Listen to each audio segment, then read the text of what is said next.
Do you ever find yourself affected, like in the very second where you are placing your rating on the movie, and then you're like, well, that guy gave it a 5, so well, maybe half a star more.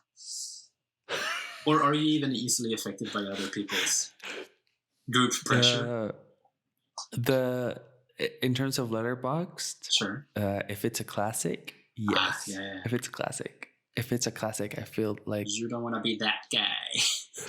Yeah, I don't want to. It's like a FOMO thing where it's like maybe I didn't understand it. Yes.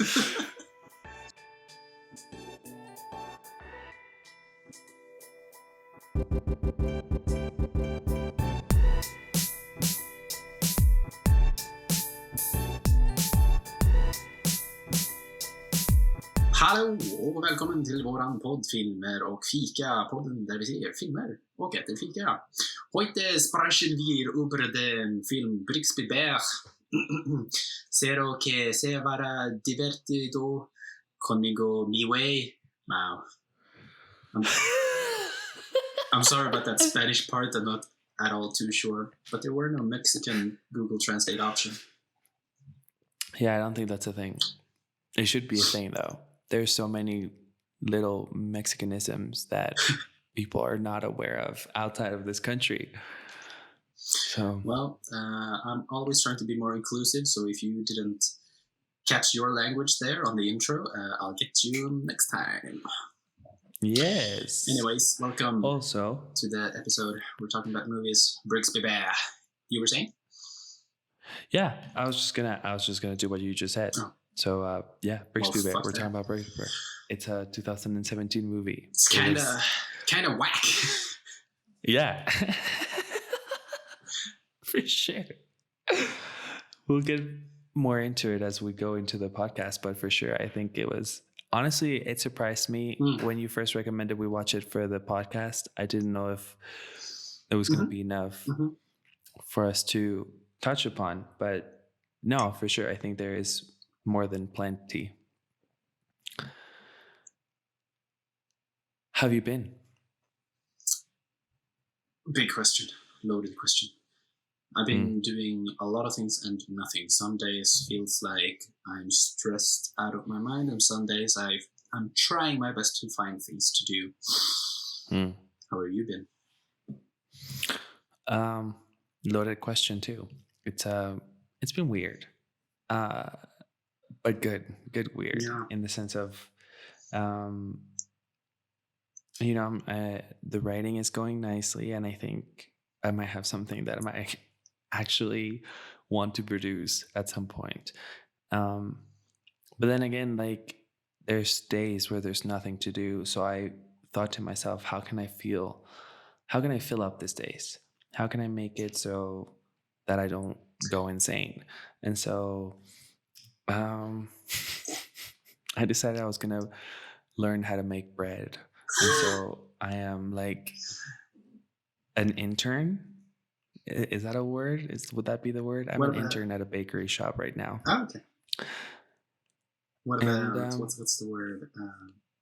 Padawan. Yeah, exactly. It's like I'm just there to learn. There is a word for it. Help with whatever I can. Like I'm an apprentice. Like it's an apprenticeship. How are you liking it? Bread is a big. I'm just trying to stay away from sourdough bread, because if I did, my sister started over the lockdown and everything, and I'm just like, oh, man, if I'm gonna start with sourdough, I'm gonna be equally nerdy, and I can't deal with that right now. I have so much better to put my time on. Yeah, but bread is a science. No, it's fun. It's I feel like with everything, there's things that the general population doesn't take into account, and that's always fun. Like it's always fun to me to see the behind the scenes of things, and just how these people manage to use the basic, like the same 4 basic ingredients, and make a whole array of choices for their customers. I think it's really nice, and I'm having fun. It's nice. to add on to that, I am currently on the verge. As I said, like some days I'm just like struggling to find things to do, and of course there's so many things I could do, so many things. I think I have multiple lists of like things I would like to be better on, or things I would like to learn. One of those things being 3D animation, probably Blender, possibly Maya 4D or something along the lines. But I know Blender is free, and there's a heck of a load of just YouTube videos that you can learn Blender in over a weekend. And so I'm like talking to my friends, and like, I kind of wish I did that over lockdown. And they're like, it's not too late. And I'm like, but I kind of wish it was. I just don't, sitting down and actually putting in the work. Then again, man, I would be grateful in the future if I had such knowledge. I will say this about learning new skills in lockdown, especially if you're starting with something that, I understand that the basics of 3D animation, but it's also like something that you're, let's call it technically starting from scratch. Learning a new software, and that's hard. I feel it's harder, it's harder, especially because everything's online now, and people think that because it's online, it means that it's easier, but it really isn't. And I feel like it really depends on who you are as a person and how you're able to learn a skill, if you'll be able to make online work. Because as of now, the only thing I've been able to learn online is like guitar, and I already had a base for it.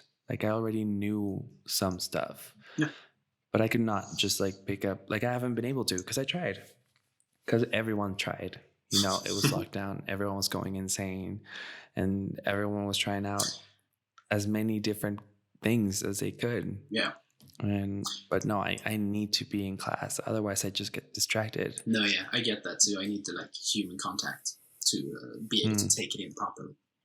But I feel like there's, in a paradoxical sense, I feel like there's also a overload of information possible, so you don't know where to start, so therefore you don't even start.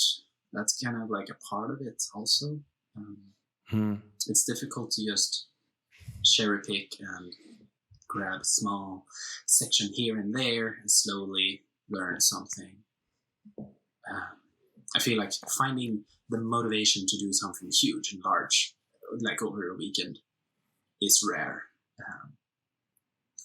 Or you just need to be a certain type of person about it.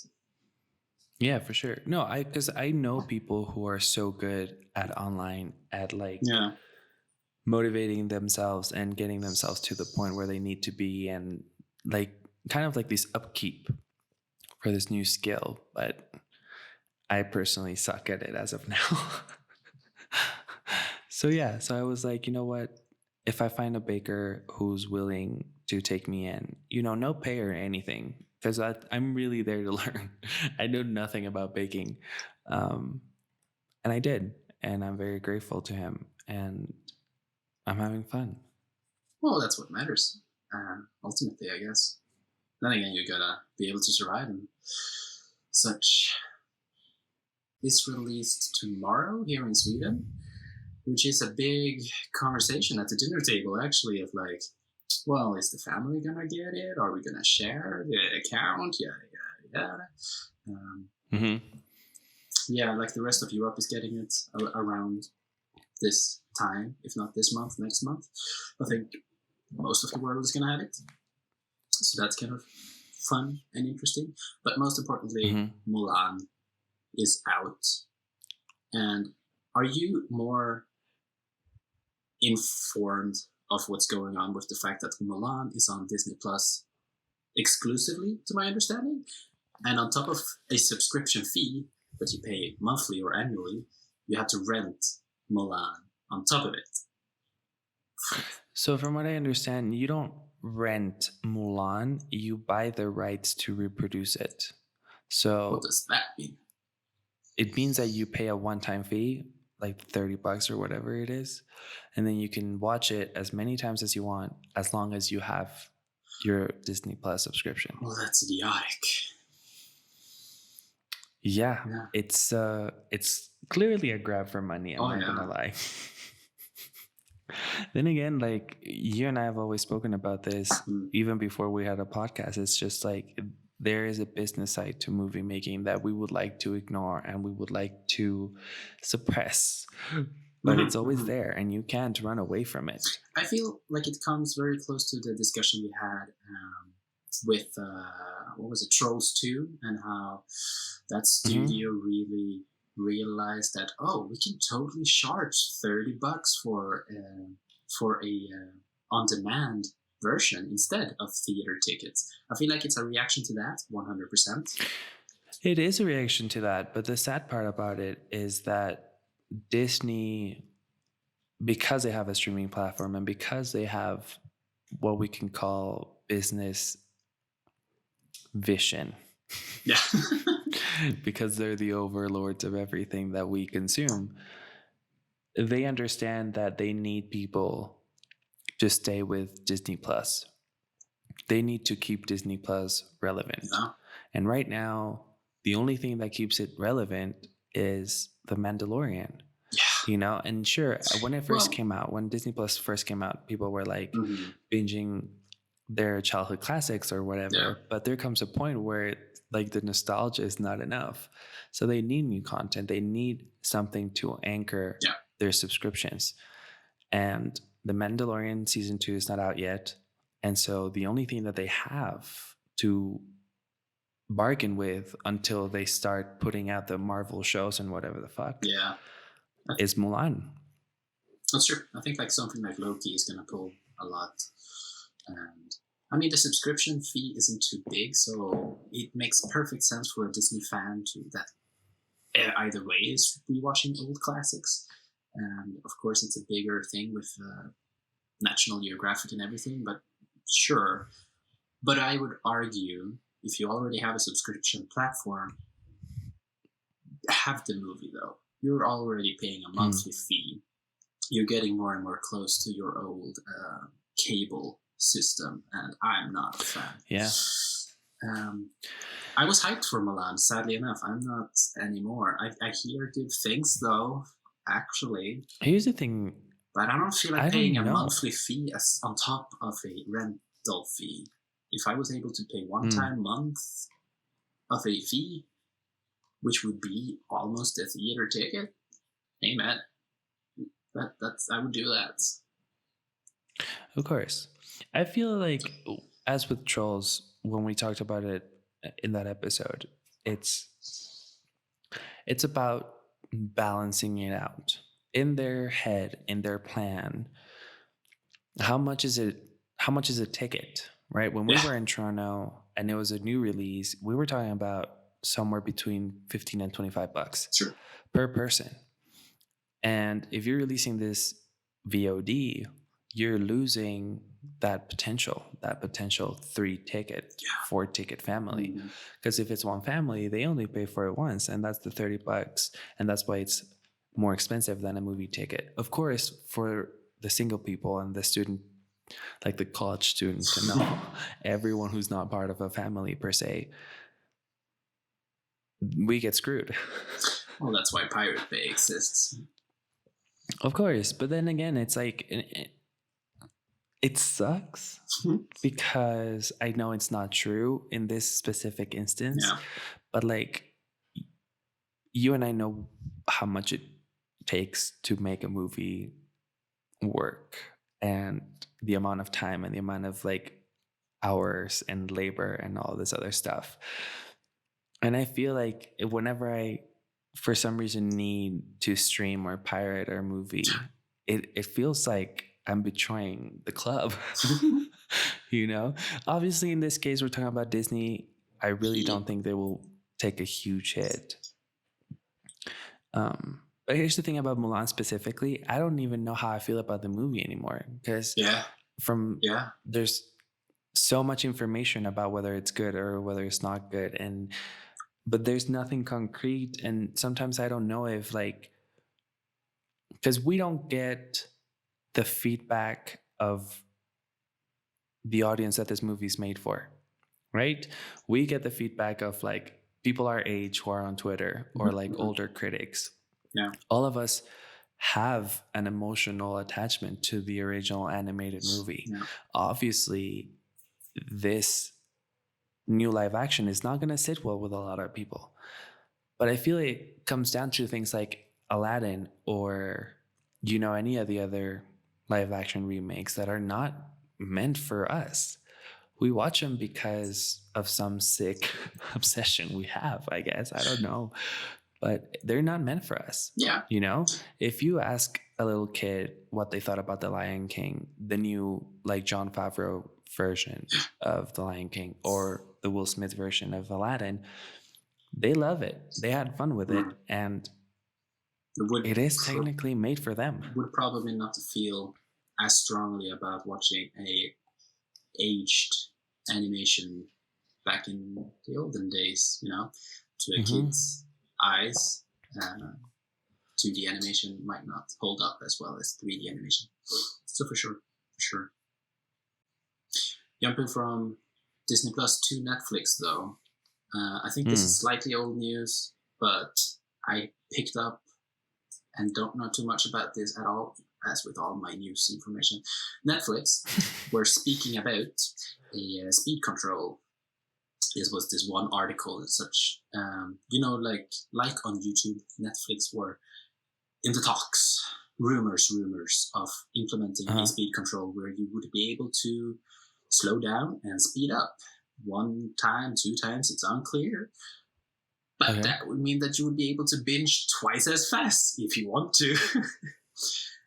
Brad Bird, who is a director that both of us adore, because in love with. Yeah. The guy's a genius. He's also pretentious as fuck and all that stuff.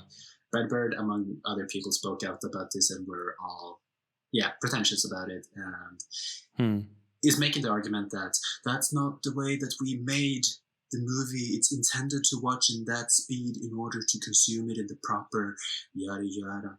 Kind of similar to the debate when, I think it was LG, I might be wrong, that was trying to put out a cinema mode for TVs that I think Christopher Nolan and a bunch other, was it like Steven, no, I forget who was involved, but some TV, I know it was Christopher Nolan for sure. Yeah, they were trying to put out a TV that was recreating the colors faithful and everything, to the way that it was shot. Me personally, I find it pretentious. If you want to watch fucking Umbrella Academy in 2 times the speed, let them do it. I think they're gonna be aware that that's not the ideal way to consume the art form. Of course. Then again, I don't mean to bash on TV shows because they get enough hate on not being comparatively as high of an art as movies. Then again, do I feel like Netflix needs a speed function? Not really. What are your thoughts? I will say this in terms of the speed function. I really don't care. I feel people should consume the entertainment the way they fucking want it. Here's the thing about making art. It stops being yours. It stops being your property the moment you put it out into the world. Then it becomes something else. It becomes its own thing. People interpret it the way they need to interpret it. People will make a scandal if they need to. They will praise it if they want to. But that's their own thing. Your role as a creator is over. You did it. That's it. Yeah. That's what you intended it. Now, if someone wants to consume it in a different way, then that's, to each their own. And I feel the speed, and this is my limited knowledge about it because I hadn't heard about it. I feel it's probably not intended for your average person. Oh, no. What do I mean by that? And I'll rephrase it because average sounds weird. I think this type of function will be really well received for people who use, for example, the audio description services. So people who have a visual impairment or they are completely blind, their ears are attuned to hear things very fast because they develop the ear. When they use their phones, when they use other types of tech, like text to speech functions, they have them at a very high speed. So I can understand how maybe this like ability to speed things up might be good for them. It might be useful for them. You know, I don't see anyone speeding it up if they don't need to, you know? I do. I feel it's more like for bingeability. Really? Yeah. Don't you think so? A new show is dropped. You have the entire season out right now. Go watch it. I'm going to be the first person who completes this show. I'm going to watch it in double speed. No? Do you even watch it at that point, though? Like, are you actually watching? Like, well, that's I what don't Brett know. Bird argues. Because in my head, it's like, wouldn't even like pitch be completely different? Like voice pitch, and we're talking about at least 24 frames per second. Right? That's the normal amount for to like understand what's happening in front of us and like simulate motion. So I don't know. I for me it'd be like, do you remember how in VCRs you would like scroll forward or backwards depending on what you wanted to do? I feel it would be like that, but only with the sound going still. And I don't see myself doing that. However, you know, there's a lot of humans in this planet, so, you know, you might be right. There might be someone who does that. For TV shows, I can definitely see it. For movies, I don't really understand it. Unfortunately, there's just a lot of media to consume, though. You gotta get on point with that Game of Thrones, boy. I mean, I guess, but honestly, if I feel the need to speed through a TV show, it's probably not a good sign. No offense, but like it makes perfect sense for someone like Brett Bird to leash out on this. Ironically enough, because he's the director of animated kids movies, or especially then, like he must recognize that even if there is a speed function or not, someone is going to have on his movie in the background and not pay much attention to his perfect art that he spent so much effort on. Of course, he spent a lot of effort on it, but the art form that movies are is difficult to consume as your classical art piece. Even then, though, going to a museum, some people are going to pass by that one painting quicker than others and such. And as you mentioned, like art isn't to be consumed in the same way by everyone. What are your feelings, though, when filmmakers especially show such backlash on something like this? I just find it pretentious myself. I get why they do it. Honestly, it's completely understandable. Sure. You know, you're passionate about this thing and you want to share it, and I get all of that. I really, really do. Especially, I also think it's just like, because there's probably a lot of personal interest that you put down in a very vulnerable situation. It's part of you that you've put down into your art. So yes, it's understandable for sure.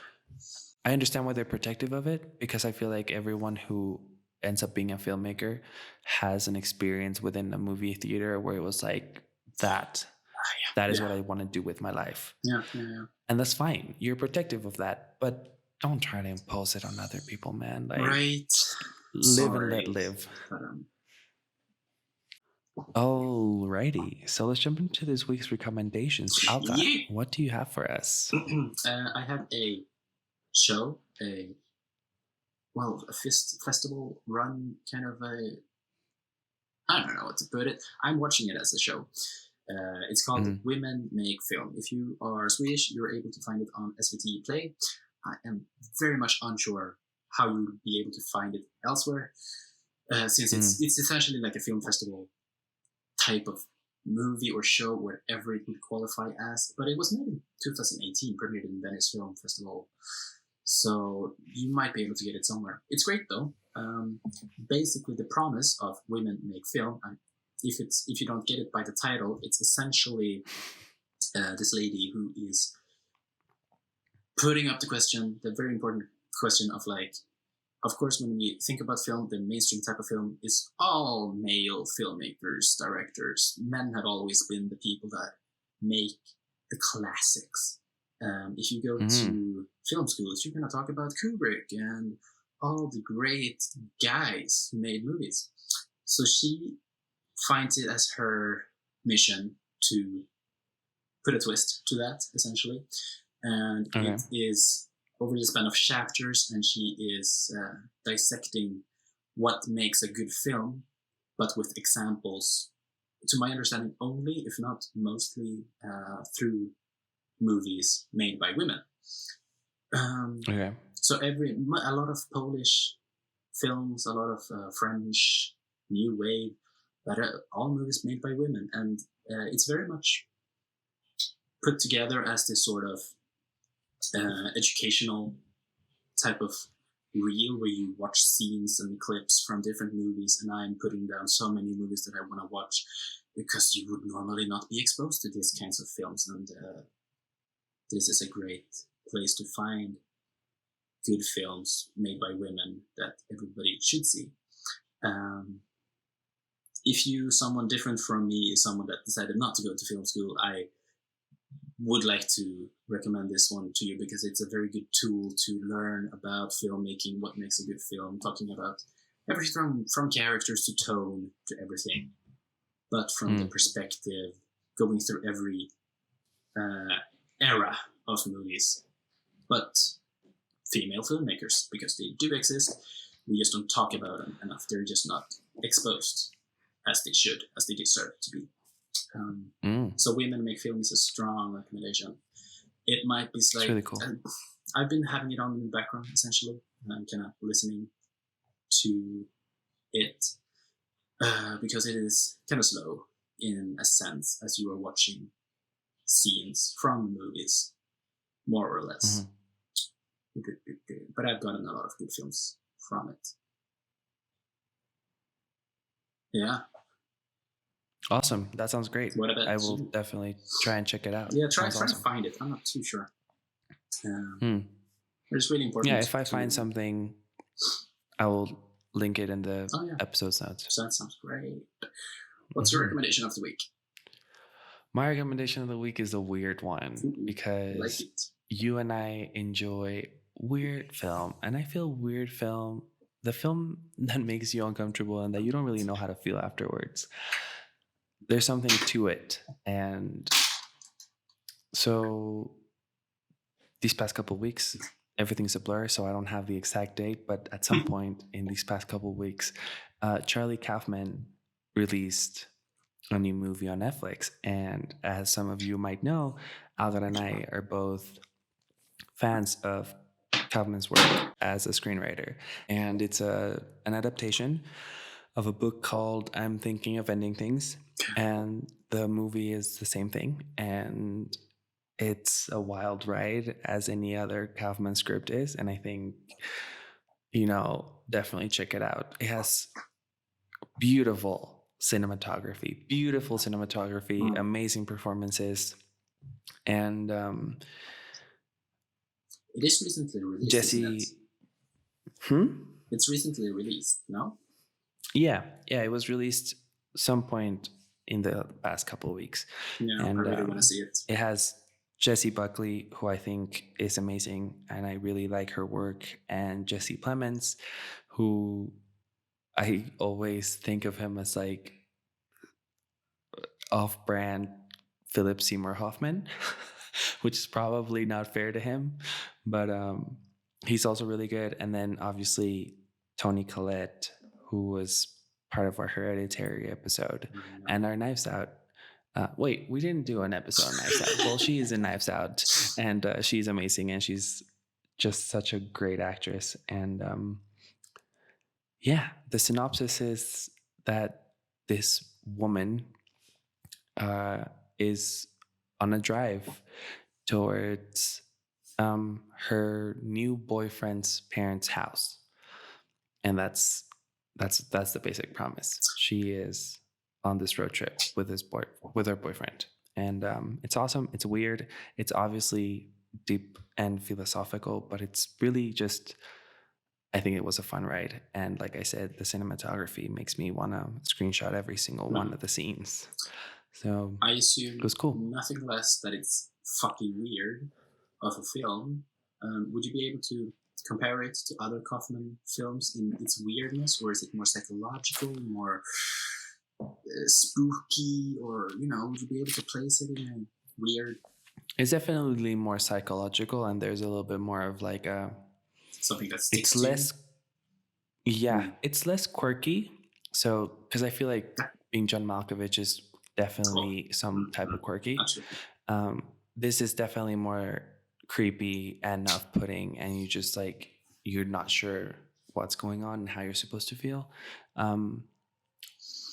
I think it was a good adaptation of the book because that's exactly how you feel when you're reading this book, where you're like, this is creepy. I don't enjoy this situation right now. So yeah, I think people should check it out. I thought it was great. And it's on Netflix, so yeah, it's one of those you have no it's a Netflix original. Not to see it. Assuming you have a subscription, just watch it in normal speed and not double speed. So yeah, and if you don't have a subscription, we know you're stealing your friend's password or your ex's password. We all know someone who does that. Mm-hmm. It's always interesting. Just watch the movie. It's always interesting when people break up. Just like, so how long are they gonna stay with their little avatar? How ballsy are they? Yeah. Okay. So with that, let's jump into this movie's week. What? This movie's week. The movie of the week. From one movie to another. A hero whose mission is to learn and explore. He's daring and caring and oh so much more. It's Brigsby Bear. This week's movie, Brigsby Bear. What year is it? 2017, hey? Spoiler-free thoughts. To no one's surprise, this is the type of movie that I really enjoy. That's what I thought was going to happen. Yeah. Oh yeah.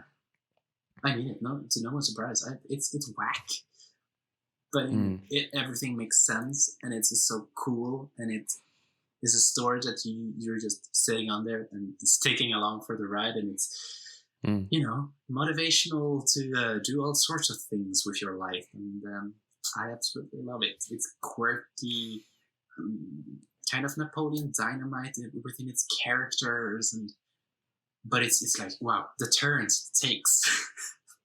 It takes you on a ride. Yes. Let's be clear about that. So, just really quickly, we'll give you guys a synopsis. I forgot about a the very synopsis. simple one. I'm sorry.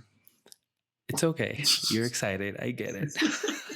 So, the synopsis, the official one, and I think it's actually one of the better official synopses because there's really not much about the story other than the very simple premise of it. So, Brigsby Bear Adventures is a children's TV show. And when the show abruptly ends, our main character's James's life changes forever, and he sets out to finish the story himself.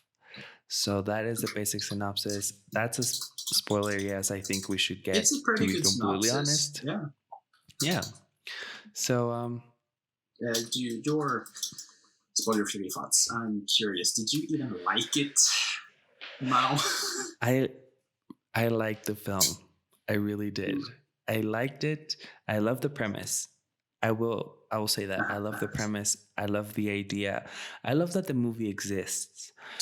I have issues with it. I have issues with the movie. Yeah. Personally, I think the pacing is all over the place, and it would have probably been solved if the script had had a couple of passes. I feel that would have solved the pacing issues, because I think it's beautifully acted, and I really do enjoy the premise. But I also feel this being a directorial debut from Dave McCary, there are some flaws, and they're okay. And like this didn't break the movie for me.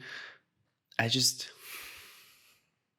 have issues with the movie, but I need to get spoilery in order to really tell you what they are. Sure. But would I recommend it? I would recommend it for a very specific bunch of people.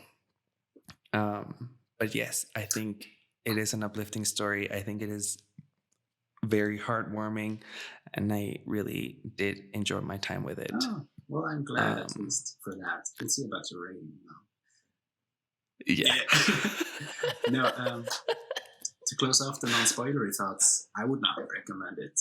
It's way too weird. Specific. It's way too like indie, to put it in that sense. Yeah. And that's what I mean. Like, I would recommend it to very specific, like a very specific group of people. Like, not even film students. It's more like even within the film buff or film student or whatever you want to call yourself, film lover. Yeah. This is not for everyone. It is very quirky. It is very offbeat. And I think indie would be a way to describe it. But and I feel definitely hard to recommend. Yes. While it's portraying very much of a feel-good type of film, it's more than that, and it's trying to uncover more. So it's a unique watch, though. So if you are, after all, intrigued by our strange, I will say this: if you enjoy movies like Being John Malkovich, I think you're on the safe side with this movie and giving it a try. I'm not saying you will like it. I'm just saying you will probably be more into it if you know that you like this type of tone and genre. Let's just get into spoilery thoughts. You've been warned. Yeah. So can we talk about how Luke Skywalker is like in this movie? Because it's fucking awesome. Yeah. Okay, so like going into the film, I had no expectations. I even saw the trailer, and similar to the synopsis, the trailer naturally is very different from what the film is actually doing, or the story of the movie is way different from what you're able to present in a trailer. Yeah, and Luke Skywalker being the father, of course, does not exist in the trailer, and it's a pleasant sight to behold. Honestly, the whole intro of this movie, before he leaves his abduction site, because you've been warned about spoilers, he gets kidnapped when he's a baby, so it's weird, right? Like, you don't know what's happening. You're like, because honestly, I knew nothing about the movie. I know that the same person probably recommended it to both of us, but I never really saw anything about the movie, so I knew nothing about it. I don't really know who you would be talking about. To me, it's been one of those films that I've seen on Letterboxd. Not like a few lists here and there. Probably more of the escapistic type of list, since it's very much inspirational and motivating to make movies and such. So I've seen it on Letterboxd a bunch, and it's definitely that type of movie. Maybe we should have said that before. We find James is obsessed with this one TV show called Brigsby Bear, which is literally a bear in space, kind of Star Trek, kind of Care Bears like, where it's definitely a kids show, and he's like in his early 30s, late 20s. Late 20s. Late 20s. He's like 25 or 26. And he's obsessed with this kids show, and he's on the forums and everything. And as the 5 minutes progresses, we realize that they're in an apocalyptic scenario, and I was like, wow. It's apocalyptical. I'm all for it. This is like so cool. And they're on that dome, and they're looking out at the robotic foxes and everything, just pretending to live a normal life. And he sees his father go away with a gas mask, and a few minutes later, the cops show up, and it becomes clear that they are in real life, and James has been abducted. Is that what they call it? Abducted? Well, he got kidnapped as a kid, and got raised by these, what he thought to be his parents. Did you say got raped? No, kidnapped? Did I say? I'm sorry. Oh, raised. I was trying to say raised. Pardon my Swedish. Oh, you said raised. I'm so sorry. He got raised by two people that were not his parents. And it's never truly explained why, but something about solving some equation and doing studies, although he spent most of his energy and time obsessing about this TV show, Brigsby Bear. And when he is introduced to his actual family that has been looking for him for so many years, he's struggling to let go of the TV show Brigsby Bear. Mm-hmm. That's a lot to take in. So 5, maybe 10 minutes, maybe 7, probably 7. So that's the intro to the movie, and we don't ever see the kidnappers again up until the end of the movie. Nice. And I love that we do see them again. And this is part of what I do enjoy about the movie is how it comes full circle. Obviously, there are things that I just don't completely understand, and I know deep inside of me that we don't need an explanation for everything. Yeah.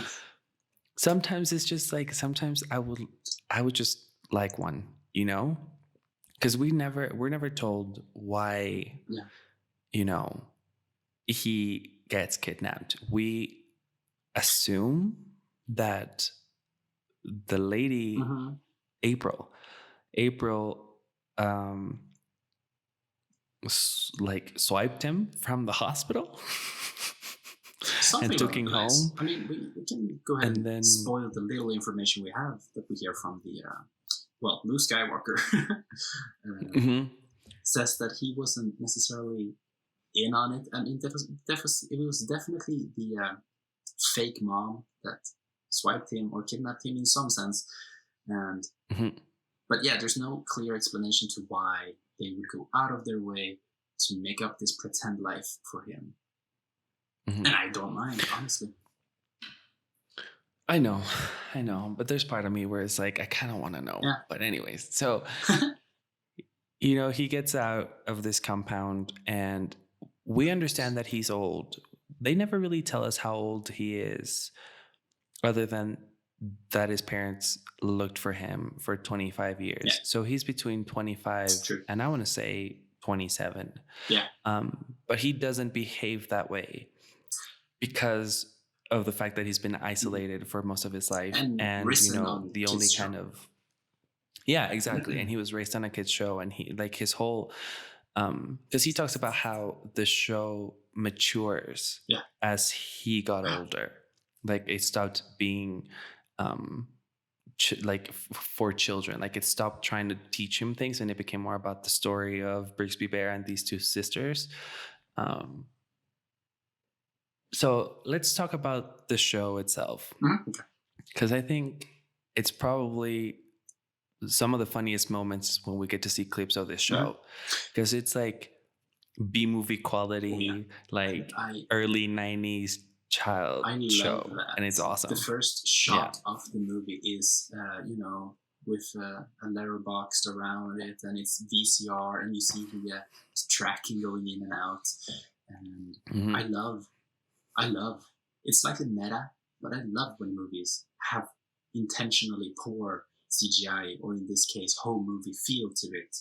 It's quite obviously a B-movie, a poorly made kids show. Yes. Which is funny because every character who watches the show falls in love with it instantly. There's never a question about the quality. Yeah, and I think I love that. I love the fact that it comes down to, you know, maybe it's just interesting. And it kind of takes you back to Star Wars, for example, where it's like a lot of it doesn't necessarily hold up, but it's about the feeling that it captured when you were 8 years old and you saw this like massive thing, because children don't give a crap about CGI. It's about how it makes them feel. It's about like, you know, if they form a connection with this character or these characters or whatever it is. And I feel like I love that part of this movie. I love the whole show within the movie, and I think it's really cool. It's kind of creepy, I'm not gonna lie, because they obviously were using it as a tool to like indoctrinate him and like educate him as to what he could and couldn't do. But it's also supposed to be the comic relief in certain scenes that we cut away to a Brigsby Bear snippet, but I thought it was really cool. I thought, for example, there's a charm to it. Yeah, in the earlier seasons, as he puts it, there's basic math, a few multiplications here and there. James himself is a very clever kid, and we are never truly explained, but they're trying to utilize that for some reason. I think in the beginning of the movie, that one clip, they have some slightly more algebraic sort of Equation. Thank you. Mhm. That are showing to him. Halfway through the movie, we're exposed to a clip again when Brigsby Bear is telling the viewer, the audience, to like, I forget how they put it, but essentially, if you're feeling up for it, then just touch yourself twice before bed and it will be all over. Oh, it said the actual quote is something like, if you start getting the romantic feelings, don't touch yourself more than twice a day, but that should take care of it, or something like that. It's just good life lessons. It's true. So that paints a pictures of the humor and quirkiness on top of it, I guess. Correct. Is there more you want to unravel about the show itself? Not necessarily. I think we're good to keep moving on the sure. on the plot of the movie, which is that, you know, James is now outside in the real world, in our world. And this is another thing that I really appreciate the movie. And I think the way that we're doing this discussion will probably hit everything that I like about this movie. And then I'll leave my negative comments about it later. But interesting. I like the direction this movie takes when it comes to this whole fish out of water scenario. Yeah. Because we've seen movies about like peoples who were in a peoples. We've seen movies before where a person, you know, gets rescued from a cult or come back from space or whatever it is, whatever their isolation was, and then they come back to Earth or to the real world, quote unquote. And it's handled in the way where their naivety about how society works and the awkwardness that comes from the fact that they've been isolated is always, you know, the butt of every joke, or it leads to very mean, aggressive, like kind of a bully situation. And outside of his parents and the psychiatrist character, everyone else is kind of really, really nice to James.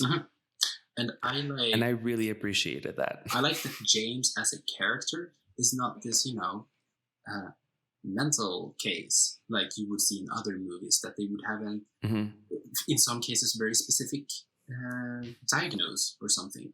James is just fucked up from his childhood trauma. There's not much more to it. He's just a kid who, or he's a person who acts very kid-like for self-explained reasons, but he's never too alienated. Therefore, he's just trying to make his way and make overcome sense. it. Yeah, and I like that part of it. And I feel like, I agree. I feel like what is really cool is that, like you said, he's not dumb. He's not the stupid person in a situation. He's not sane. Everything makes sense, even though his entire world has been this and obsessed about this TV show. It has always been a TV show to him. So what he's being told, what he is told, he's able to make sense of. And I feel like that's grounded in a sense. Yeah, 100%. Where it's like, of course he has trauma to deal with, you know, because your brain has to adapt to the fact that everything that you thought was real is a lie, you know, and not only a lie, but a fabrication that came from a really messed up place, you know, and that's something that I do appreciate. Like, it was never like they were wrong or they were right. We understand that they were wrong by kidnapping a kid. You know, there's nothing okay about that situation. But it's also like, from James's side, he does talk about how he wasn't entirely happy all the time. And I think that's where the obsession with the TV show comes from, where he explains to us that this is one of the only things that kind of like grounded his reality and his existence as a happy child. And to me, it's sort but of it's never like to me, it's like he used the show itself in order to escape reality, being locked at home, which by this time all of us can relate to. Yeah. I feel like he used the show a lot for escapistic reasons, just to escape reality, and he's very much up in the cloud because of that. And he kind of brings that to the real world as he's trying to make sense of it. Of course, there's the friction between the parents and all, seeing that that's something wrong, and he's trying to remove that from him, while that's the thing that he needs to be able to move forward in his therapy as such.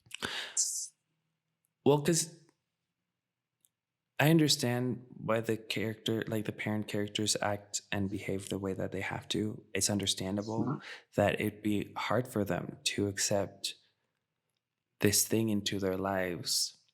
And I think there's a scene that captures that feeling properly, where it's like the detective.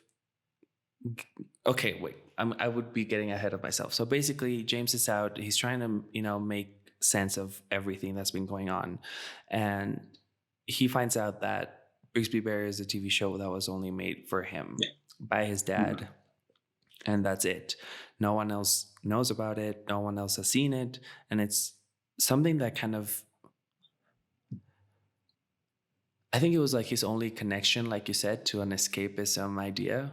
And so he can't just let it go. For him, it's like, I need to see where this ends. I need to see how it ends and kind of make peace with that side of his life. So he decides to make a movie, which leads me to the next thing I really love about this movie. And it's the fact that it's a movie about making a movie. And I love that. Yes. Right? There are a few movies about making movies, and they are always amazing. That's The Disaster Artist is also one of those movies where it's a movie about making a movie, and I think it's awesome. That's why I really enjoyed Once Upon a Time in Hollywood, because it's also about making movies. And I understand it's a very niche genre, and that a lot of people don't like it because there's a bunch of them, and it's usually the same things over and over and over again. But in this case, it's a really nice take on it, because there's no we have to get the money, we have to get, it's us against the world. It's just really about someone being so passionate about something. It's the definition of a passion project. Yes. Right? Where it's like, I need to get this done. I need to get this out of my system. And I think that's where this movie shines the most. Yeah. Because I think that's a brilliant premise. This idea that art works as a cathartic method when it comes to you processing things. Something I think it was great. That always sits well with me within movies, and is one of the major parts why I love this film in the way I do, is those sequences when he's like, okay, I'm gonna make a movie, and he is just the montage of do, and you have the drive, the motivation, the passion, and that's something that fuels me. I respond very well to that. So there's quite a few movies out there that tickles me in that very right spot, this being one of them, for sure. The reason why the movie within a movie thing works so well here is because it's not about the movie, like you said. It's about the catharsis that he needs to go through so that he can move on with his life. Like his parents and the psychiatrist, all three of them want James to move on with his life. But in order for you to move forward in your life, sometimes you need to make peace with what came before. Yeah. So I think that's why the movie within the movie thing works so well here, and why it feels fresh. And I feel like I would have to get back to you, especially about this one specifically. It would be interesting to kind of break that down, at least to me.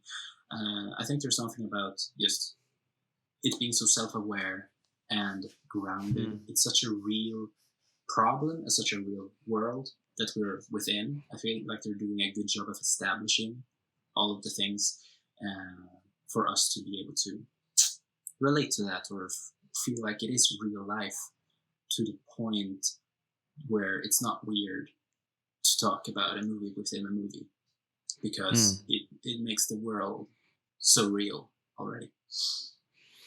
Yeah, and I feel whenever you include teenagers in movies,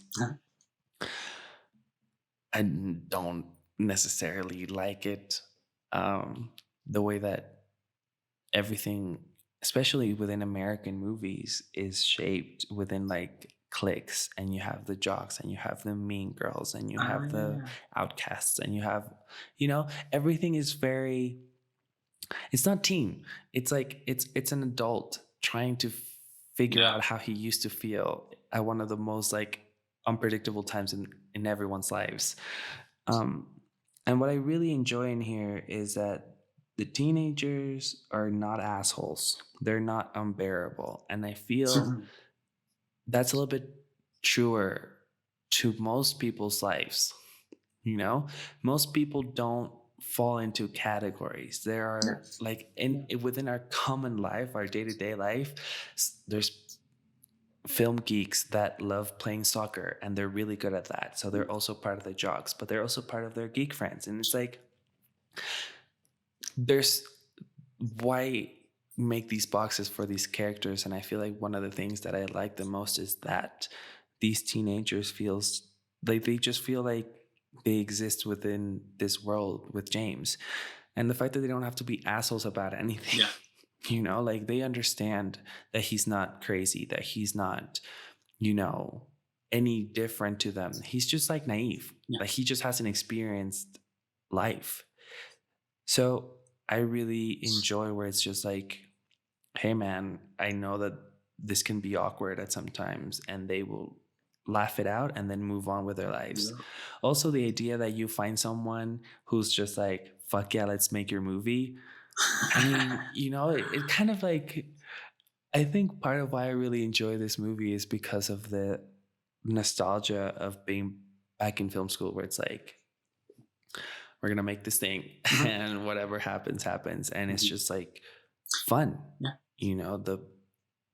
no business, no, we're going to get a grade or we have to send this to a festival. It was just like, I want to tell the story and let me ask my friends and see if we can do this. Basically, like in every way, I think the way the character puts it is essentially like, I've never made a home movie before. I want to make a home movie. Let's do it. I can use my DVR camera. Yeah. It's cool. It's like, not even that. It's like, it's a step forward. It's a step ahead of that. It's like, we can start shooting right now. You and me, like that's it. We don't need anyone else. And I feel like sometimes it's easy for us to get caught up in everything that we need. Like I want to learn how to play guitar. So I need new strings. I need an amp. I need this. I need that. I need whatever. Or like, I want to learn how to draw. Let me buy every color in the rainbow and as many pencils as they have in the store. And like, the reality is that we don't really need a lot. It's like, sure, your film will look better eventually if you have professional lighting or whatever. But you and I have been like, we've seen so many movies where that is just like bullshit. Like last week's movies, Brick does not look clean. No. They probably didn't have a lot of professional lighting. They probably, it was a touch and go kind of situation. And it works because the story works, because it's all about that. It's about the heart. Yeah. It's about what's at the center of this thing that you're making, And I feel that's always cool. I love hearing you being romantic about movie making. But I agree. The thing that is very strong within this film is how the characters are just so genuine. I kind of do understand where you're heading on, and we'll talk more about later, because some characters, the parents, are slightly more rough on the edges. I can see it. I can see where you're getting towards later on. Fill me in if I'm missing anything, but moving on with the story. Basically, around moving quite quickly. I think we've covered everything on a broader scale. Okay, right? Well, because it's a really simple movie. Yeah, it is. Like in reality, it's a pretty like A to B to C to D. Like so, yeah, he's making the movie. It's going great. He's doing stuff. He's acquiring funds, no, but he's acquiring some of the props that were a police investigation, and the detective, who's turned out to be a theater kid, is in the movie. Of course, he gets a part as an excuse to use some of the props, etc. They're going on hikes and everything, and it's amazing. They're having a blast. What I really appreciate about the film is the turn that it takes. Obviously, this high that you're on is going to stop sometime. We know that. He does mentions, like James, the main character, mentions sometime that he would like to find out more about his parents, or he's kind of stuck with the idea of his old parents, I think he calls them, and might have interest in catching up with them, etc. So that's where my head was when of what would ultimately turn the movie down. But no, pleasantly no. But of course, they're gonna, or James puts together this huge Hollywood explosion with a lot of flame and just this huge explosion without telling his. He has a Christopher Nolan moment where it's like, it has to be practical, bro. For sure. So as that explosion goes up, it makes the cut, by the way. That's important. As that explosion goes off, he gets in trouble with the police again, naturally, because weed possession and a lot of other things. Interestingly enough, the detective have seen some of the tapes from the that are in the stash in the police station and such. But basically, this is the turn that it takes. Ultimately, is the parents making the decision to put James in a psych ward. Is that what you call it? A psych ward. Psych ward. I'm sorry. And boom, there's Andy Samberg. Like, yes. How funny was that? Because this is like, it's produced by The Lonely Island, which like from the get go, you're like, I didn't even. Yeah, like the opening credits. Yeah. It says Sony Classics, and then the next one says a Lonely Island production or something like that. I love it. So I feel like I feel like, at least personally, because if you didn't know that, then I don't know. But like, I personally knew for a fact that he had to make an appearance. I mean, even in movies that they don't produce, he's just there for a few shots. It's not uncommon from Andy to show up as a small character, just for a scene or two, which is the case in this movie. Ultimately, I appreciate the fact that the scenes within the psych ward are like, they're like 5 minutes or like 10 minutes of the film. Like, it's really such a small beat. I appreciate it because I hate the whole like trope of psych wards, and it's like, we get it, they're gonna break them, those places are evil. But I also think it's like such a short story beat that it's like pointless. Because he like breaks out of the place and then goes to his house and he's like, fuck it, I'm gonna do my own thing. There's no real character development there. No, there's no clear especially for him to do so. Especially because you understand that he's like putting up an act. Like, he's not really trying to get better. He's just trying to make it seem like he's stopped thinking of Brigsby Bear so that they can let him go. So he gets back home and they finish the movie as a family, which again, lovely.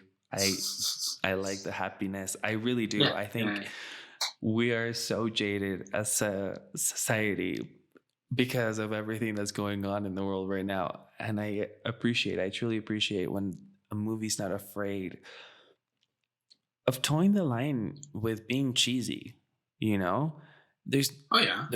I don't know why there's such a fear nowadays about being cheesy or about being cheerful or about being optimistic. It's like, is it really that hard for us to believe in happiness?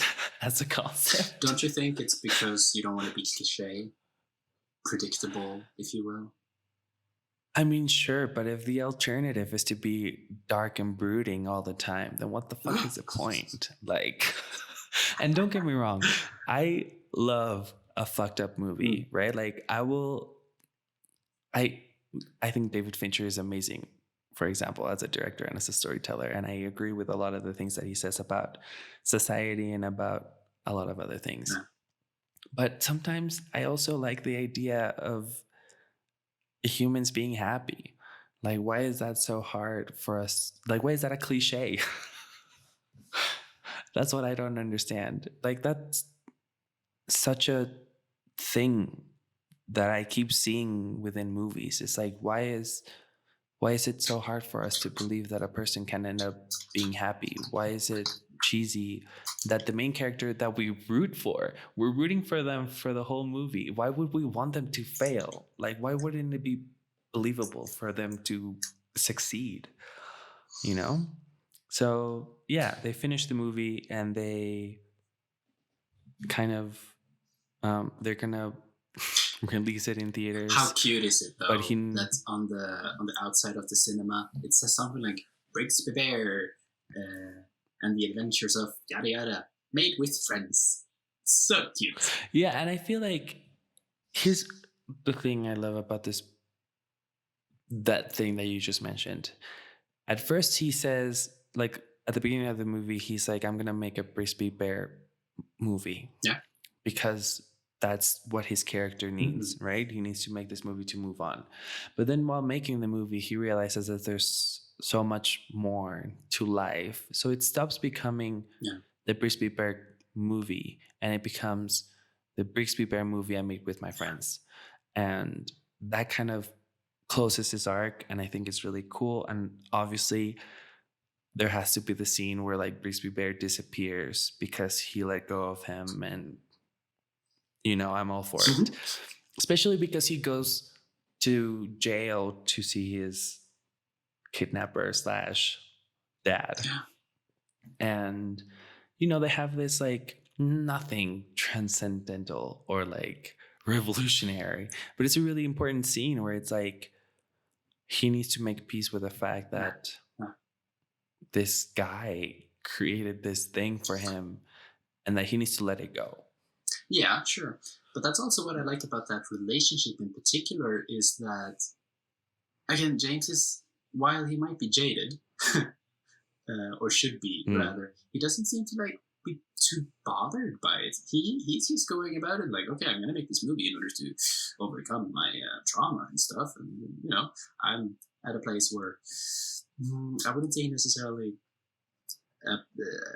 accepts an apology from his old father, but he's not over it either. I just like the dynamic that there is between the two, especially as Luke Skywalker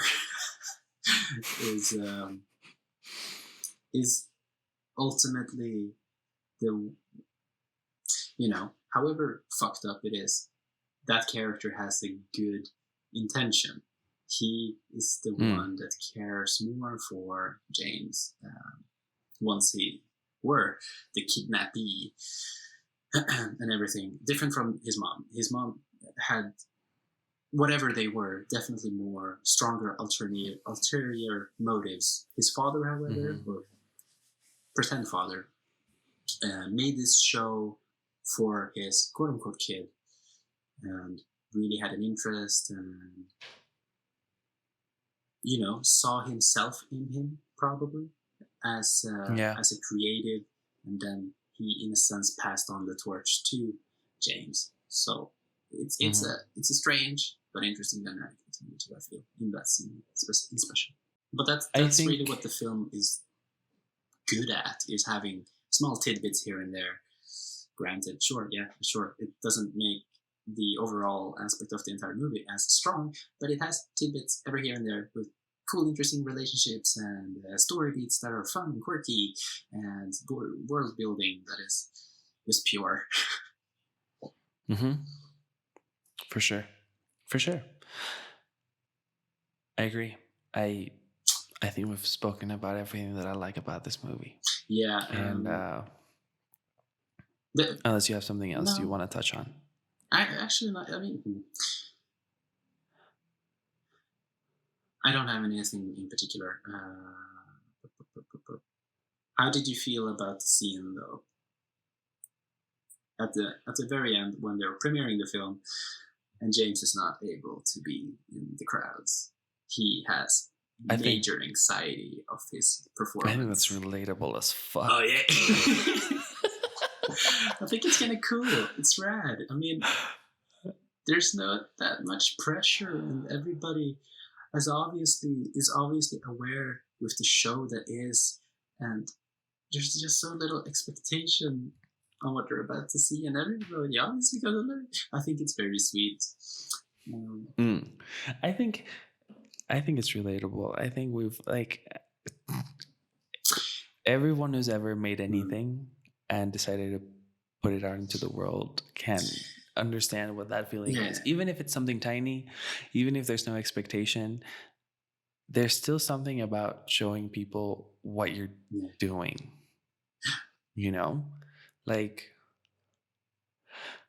And I feel like especially you and I both suck at it because we can't take a compliment.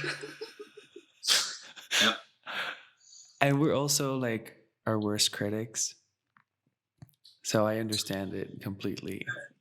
I'm not the type of person who pukes per se, but I understand what it is to have a pit in your stomach. It's moving around.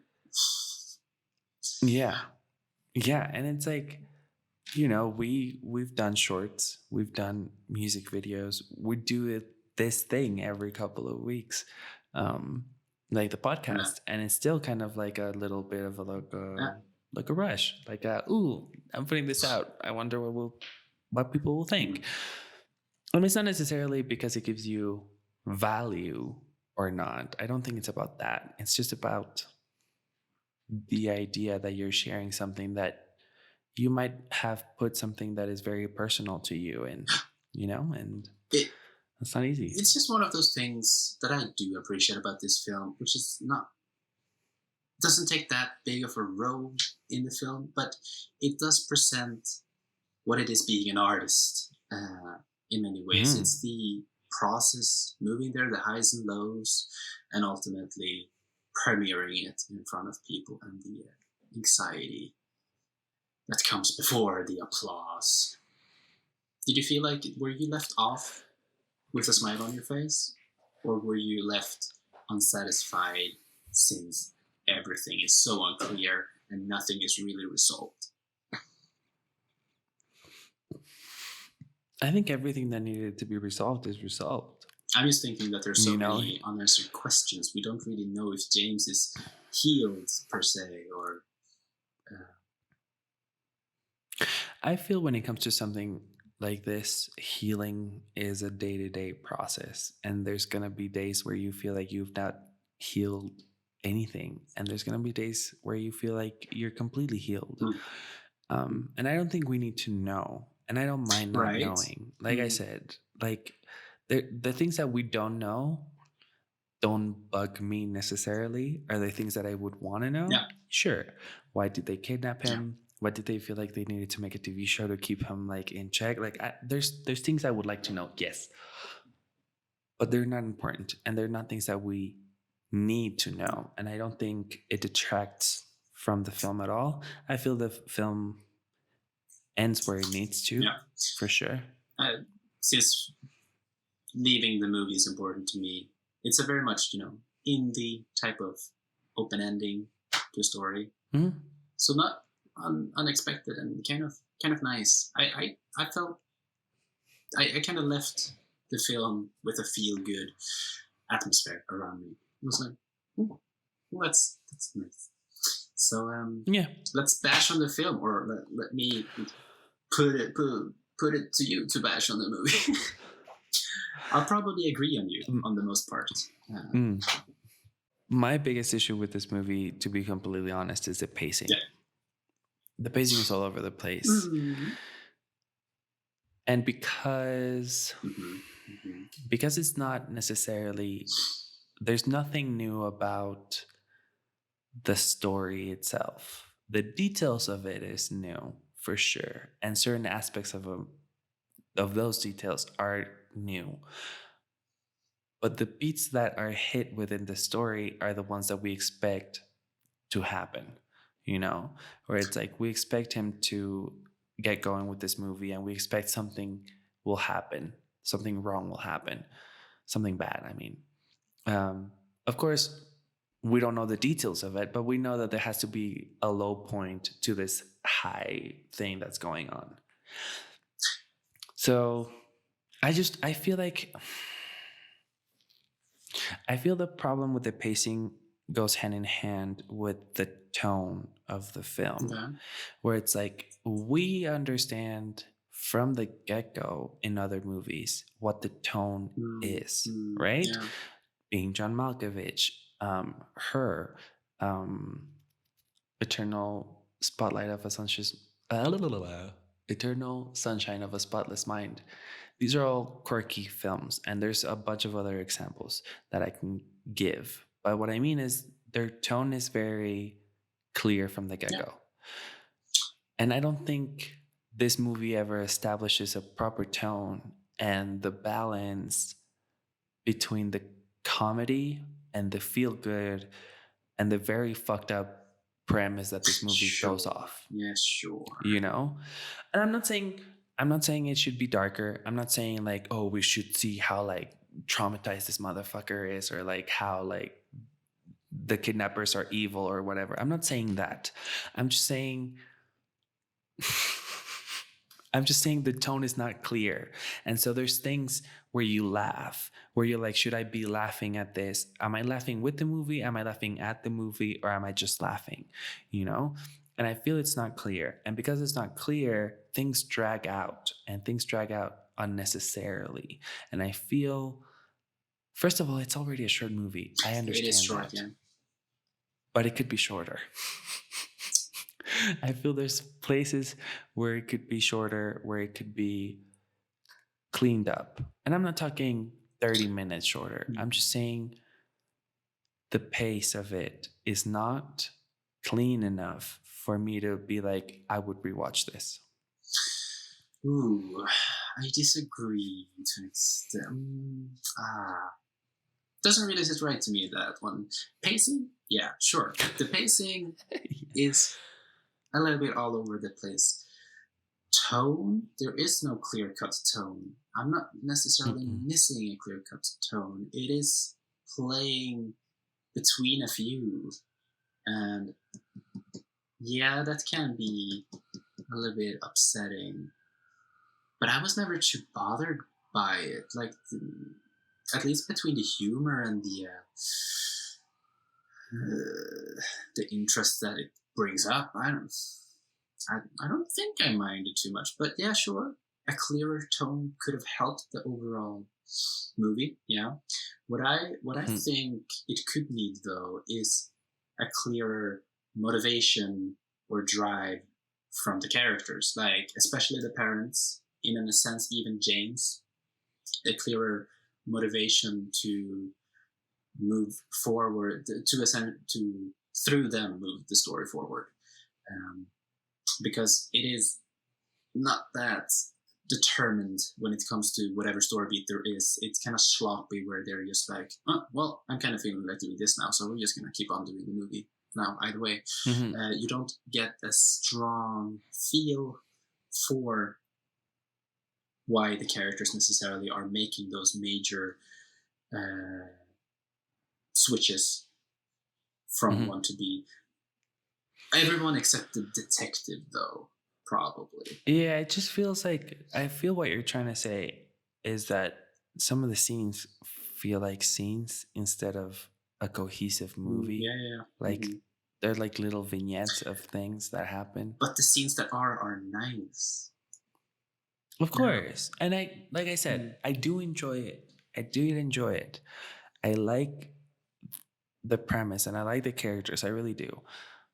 And I like how it makes me feel, and it was nice. But I will say sometimes it's like the movie felt longer than it was. Yes, it did. And sometimes that's a good thing. But sometimes, like in this case, it just detracts from me. And it's like, why would I watch it again if, and I'm not saying I won't. I'm just saying it won't be my first choice. But I would argue to your point, would you necessarily rid of something rather than change? Like the third story. I feel for me, it's about cleanup. It's just a cleanup job. Mm-hmm. Like, it would have been like, do a couple of more passes on your script. Like, you know what that is. Like, you made, I don't even know how many fucking passes on your script, and you're still like, I just feel, sure, at some point you're just becoming an obsessive and you're just like, not whatever. But in this case, I think it would have just made more sense to sit on it and like really try and develop something more clear. No, you're right. The script is definitely the weakest part. I can see how I as an audience member is more driven by feel than a good script. Well, different from you. I don't pay too much attention to it. To me, it's the feeling that comes with the film. But yeah, like for example, the psych ward.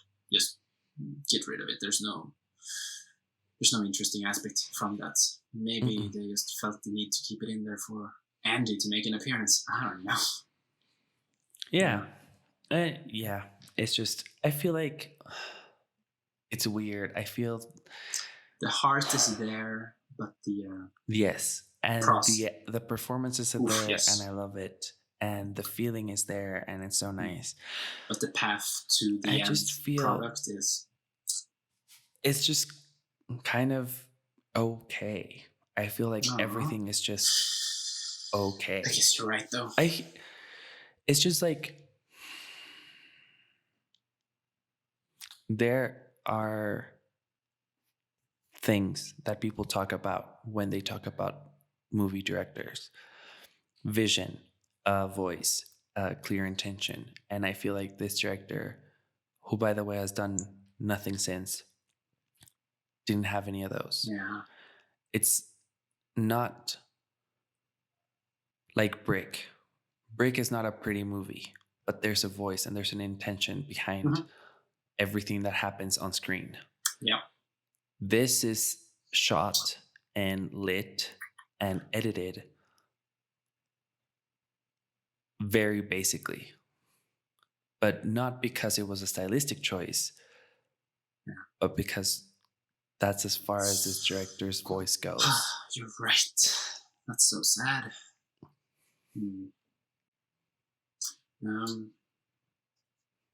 To try and defend it, I do feel, I mean, while it is, however sad it might be, it is true that they are just scenes put together to slightly more than an hour. It just keeps delivering, though. Like, whether it's being humorous comments or aspects of how Brigsby Bear is a crazy show, and characters playing within the world and how well they work together. I feel like it's really snappy when it actually comes, and that's kind of what kept me going. I think I have a good example as to what I want my point to be. This movie, through, like, while I was watching it, gave me the feelings that it set out to do, and it made me want to make movies, and it made me want to tell stories, right? There's another movie that did that. And you showed me this movie, The Secret Life of Walter Mitty. Yes. Right? It's achieving the same. Watching that movie, I was like, the moment Walter Mitty ended, I wanted to watch it again. Yeah. And I told you that. Yeah. And I feel it's like, I'm not saying Ben Stiller is like the greatest director ever, but he knew what he wanted to do with that movie. He wanted it to be fun. He wanted to be like imaginative and creative and like an escape and like everything that it is. Vision. And because he has a voice, that comes across and stays with you. Gotcha. Yeah. This is like fun while it lasts. Yep. Yeah. and I love what it's trying to say about art, and I love the characters, but it's just not something that sticks with you as much as other movies do. So that's actually what I am conflicted about Brigsby Bear. Is what is the movie actually about? Like following your dreams, finding motivation to do so, or like finding the importance of friends and family and trust within that? What's the theme of the film, and what is it trying to accomplish?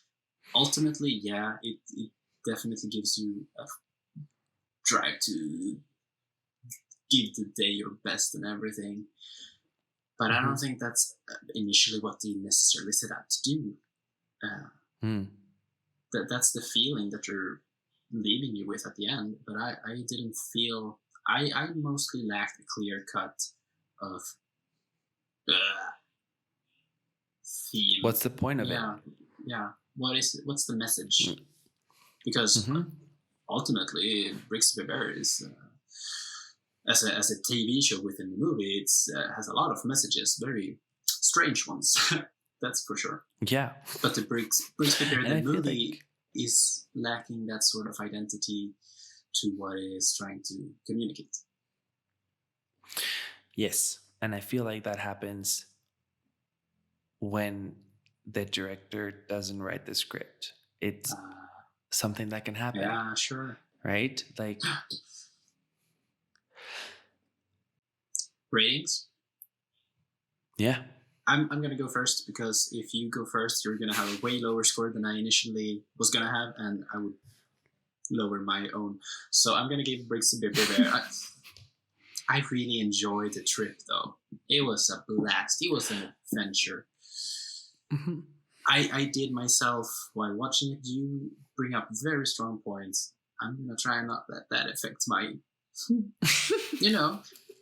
I acknowledge that it's not that rewatchable. It doesn't have that high rewatchability, but I would like to rewatch it to relive the feelings that it brought. Granted, in the moment, but since that does determine a lot of my points that I give in my rating, I'm gonna give it 4 out of 5. I'm going to give it 4 out of 5, and that is, sure, higher than it might deserve. I feel like this movie is I feel it's right up your alley. Yeah. And I'm really happy that we watched it, and I really did enjoy a lot of it. It hits all the notes that I want the movie to hit, but on an objective sense, yeah, it's not a masterpiece. It's sad that it's not as... It's sad that it doesn't work as well as The Promise does. I don't know, but yeah. But here's what I love about talking movies with you is that at the end of the day, it's like, what do I take away from this movie?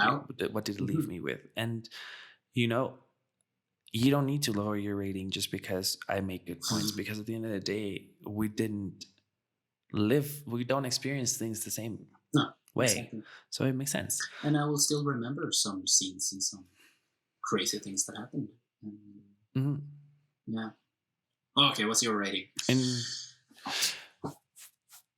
I think this movie works while you're watching it. Like, you're in it. Like, at no moment was I like, I could turn this off. Yeah. But it wasn't necessarily like, I don't know. It's such a weird midpoint. It's so, I don't know how to feel about it and put it into a number necessarily. But I feel, to be fair to what I felt during my viewing of the movie and what I think about it in the aftermath of it, I think I'm going to give it a solid 3 out of 5. Oof. Where it's it's an okay movie. Oh. I had a good time with it. I'm so glad to hear that. I got so worried because it's not for me. It's not a bad movie. No. I really don't think it's a bad movie. But it's just, and, maybe No, I don't even know if that would work. Like if I had never been to film school, I don't know if I would even watch this movie. But it's just it's a double-edged sword, double-edged blade when we've been behind the camera and we know what a process is. And I just don't see. I feel the passion, but I don't feel the passion from the people that I should be feeling it. I can see how it easily becomes this, though, that you just get stuck and you dig yourself a hole, and And it's tough. Yeah. It's tough because the premise is good enough to be a full feature movie, but I still feel like with a proper voice, tone, and like end game, this could be a solid 1 hour short.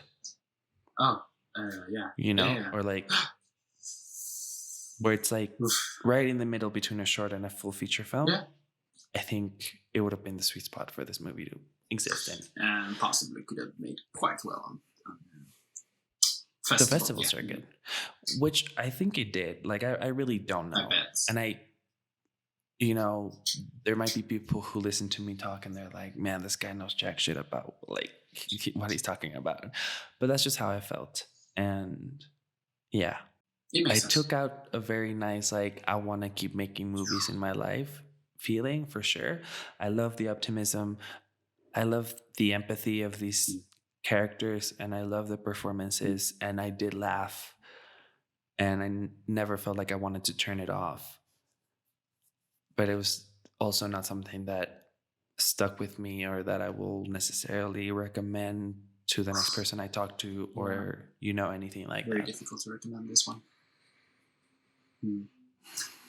But it's a thing. Like, expectations makes a big difference also. Going into it, knowing what it's about and everything that.